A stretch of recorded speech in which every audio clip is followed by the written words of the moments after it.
Hello friends, welcome to you all in HR academy. और अब आप HR एकेडमी के साथ बने हैं सिविल सर्विस की क्लास को लेकर। ये थोड़ी सी बीच वाली क्लास है, जो कि पिछले जो भी क्लास छूटे होंगे वो आप लोगों को धीरे धीरे वो वीडियो मिलता रहेगा। फ़िलहाल आपका सब्जेक्ट ज्योग्राफी स्टार्ट हो रही है और ज्योग्राफी में हम स्टार्ट करने वाले हैं फिजिकल पार्ट को। ठीक है, किसको स्टार्ट करने वाले? Physical part. किससे? तो दक्षिण अमेरिका से स्टार्ट करने वाले हैं।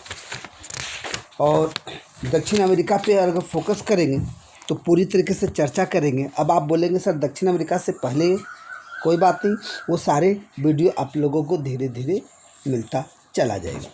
जैसे हम दक्षिण अमेरिका की अगर बात में करूँ तो दक्षिण अमेरिका मध्य अमेरिका, मैक्सिको और वेस्ट इंडीज के संयुक्त रूप को लैटिन अमेरिका कहते हैं। बात को समझिए, लैटिन अमेरिका की बात आ रही है। अगर कोई पूछ दे अमेरिका तो उत्तरी अमेरिका, दक्षिण अमेरिका, लेकिन लैटिन अमेरिका बोले तो फुल्ली दक्षिण अमेरिका, मध्य अमेरिका, मैक्सिको, वेस्ट इंडीज़, ये सब को अगर आप लेते हो तो पूरे को लैटिन अमेरिका के अंतर्गत देखा जाएगा। लैटिन भाषा स्पेनी, पुर्तगाली, फ्रांसीसी, इतालवी आदि अनेक यूरोपीय भाषाओं की जननी है। याद रखेंगे, लैटिन भाषा किसकी जननी है। जब भी मैं क्वेश्चन करूं तो आप कमेंट में ज़रूर से ज़रूर जवाब देने का काम करेंगे। दक्षिण अमेरिका विश्व का चौथा सबसे बड़ा महाद्वीप है।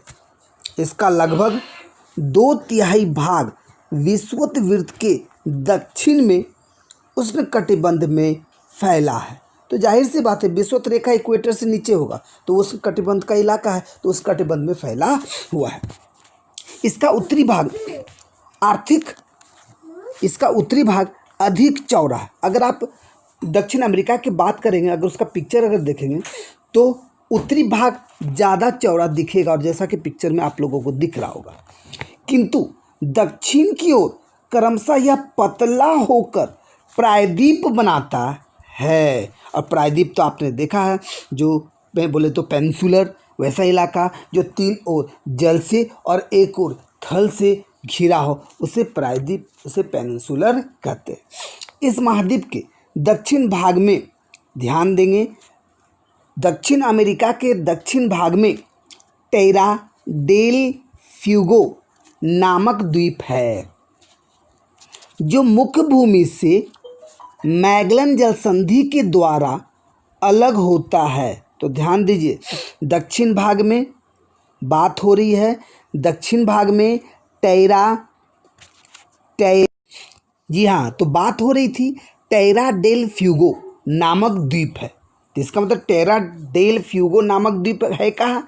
दक्षिण अमेरिका के दक्षिण भाग में, जो मुख्य भूमि से मैगलन जलसंधि के द्वारा अलग होता है। इसका दक्षिणतम सिरा हॉर्न अंतरिप है। क्या है? इसके दक्षिणतम सिरा को क्या कहा जाता है? हॉर्न अंतरिप। क्या कहा जाता है? हॉर्न अंतरिप के नाम से जानी जाती है। प्रशांत और अटलांटिक महासागर के बीच, जाहिर सी बात है, आप इसकी बाईं ओर देखोगे प्रशांत और दाहिनी ओर देखोगे अटलांटिक के बीच अवस्थित यह महाद्वीप पनामा स्थल संधि द्वारा उत्तरी अमेरिका से मिला हुआ है। आप देखोगे तो लास्ट क्लास, मतलब जब उत्तरी अमेरिका पे डिस्कस किया जा रहा था, ये सारी बातें हुई थी। बोलिविया दक्षिण अमेरिका का सबसे बड़ा स्थल रुद्र देश है। तो क्या बोला गया? बोलिविया बोला जा रहा है। बोलिविया की अगर बात करेंगे तो बोलिविया की राजधानी लापाजा जो बोलना है बोल सकते हैं। दक्षिण अमेरिका का सबसे बड़ा स्थल रुद्र देश है। स्थल रुद्र बोले तो लैंडलॉक, और याद रखेंगे ये दक्षिण अमेरिका का सबसे बड़ा लैंडलॉक कंट्री। लैंडलॉक बोले तो जो चारों ओर थल से घिरा हो, किसी भी एंगल से जल से ना घिरा हो। इसके पश्चिमी भाग में प्रशांत महासागर के तट के साथ साथ निम्न भूमि की एक संकरी पट्टी है। यह उत्तर से दक्षिण की ओर, मतलब ऊपर से नीचे की ओर विस्तृत है। तटीय पट्टी के साथ साथ पूर्व में पर्वतों की एक श्रृंखला, जिसमें कैरिबियन सागर से टेरा डेल फ्यूगो, कौन सागर बोला गया? कैरिबियन सागर। कौन सागर बोला गया? कैरिबियन सागर से लेकर टेरा डेल फ्यूगो तक है, जो एंडीज पर्वतों के नाम से जानी जाती है। तो याद रखें, पूर्व में पर्वतों की जो श्रृंखला बताई गई, एंडीज पर्वत का नाम आ रहा है, वो कैरिबियन सागर से लेकर टेरा डेल फ्यूगो तक एंडीज पर्वत श्रृंखला की एरिया देखने को मिल रहा है। हिमालय के बाद एंडीज श्रृंखला विश्व की दूसरी सबसे ऊंची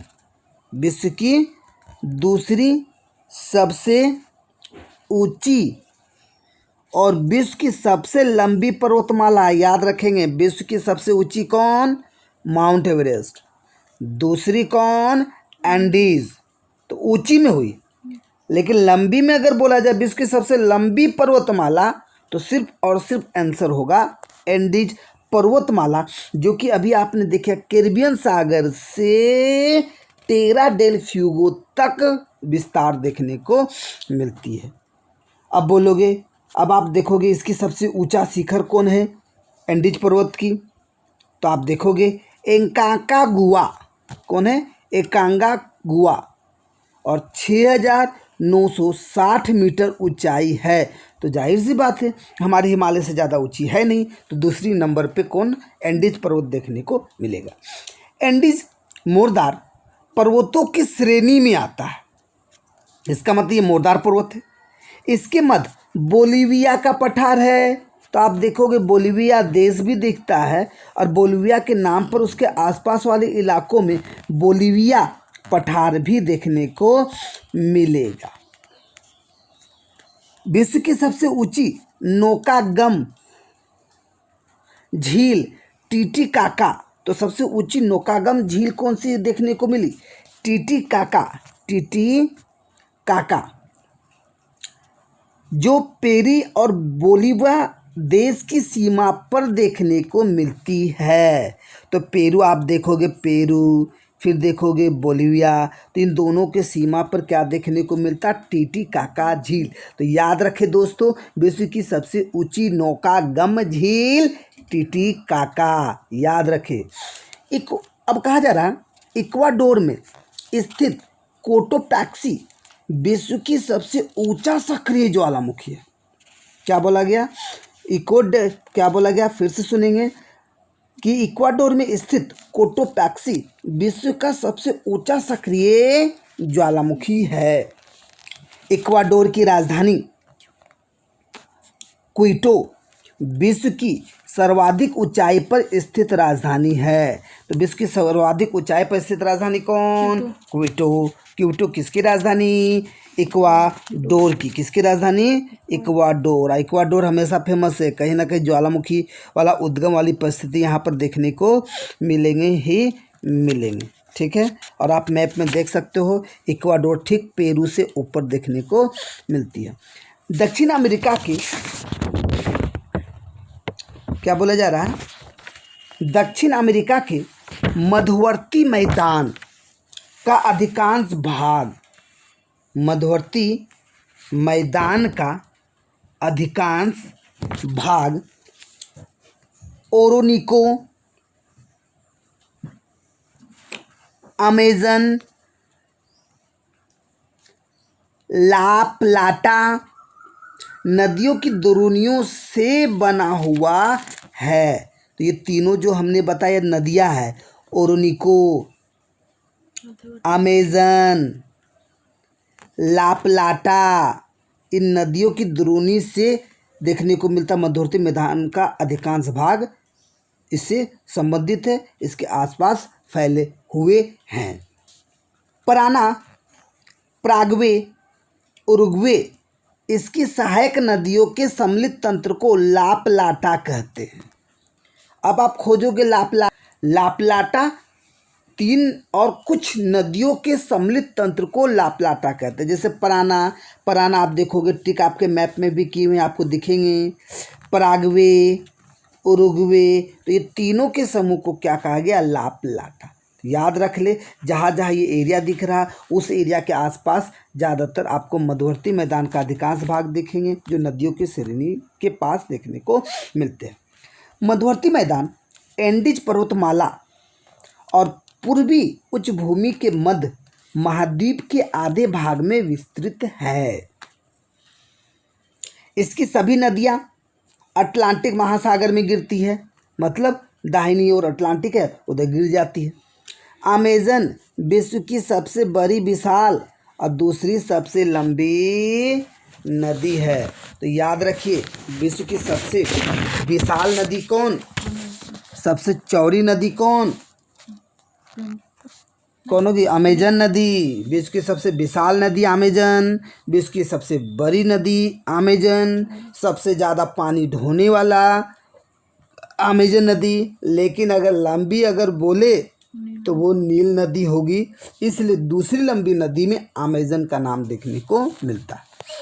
और यह अमेजन नदी एंडीज से निकलती है। कहाँ से निकलती है? एंडीज, जो कि एंडीज पर्वत आपने देखा। यह ब्राज़ील से गुजरते हुए, कहाँ से गुजरते? ब्राज़ील से गुजरते हुए अटलांटिक महासागर में गिरती है। तो आपको तो बता दिया गया है ही, क्या बताया गया कि जितनी भी नदियाँ हैं दक्षिण अमेरिका की, वो अटलांटिक महासागर में गिरती है। पूर्वी उच्च भूमि में गुयाना और ब्राज़ील के पठार, गुयाना और ब्राज़ील के पठार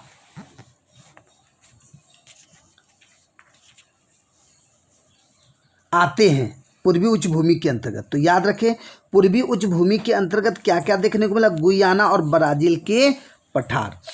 गुयाना पठार क्या बोला जा रहा है? गुयाना पठार में ही विश्व का सबसे ऊंचा एंजिल जलप्रपात स्थित है। तो विश्व का सबसे ऊंचा एंजिल जलप्रपात किस पठार में? गुयाना। यह वेनेजुएला के दक्षिण पूर्व में ओरिनीको की सहायक नदी कैरो पर है।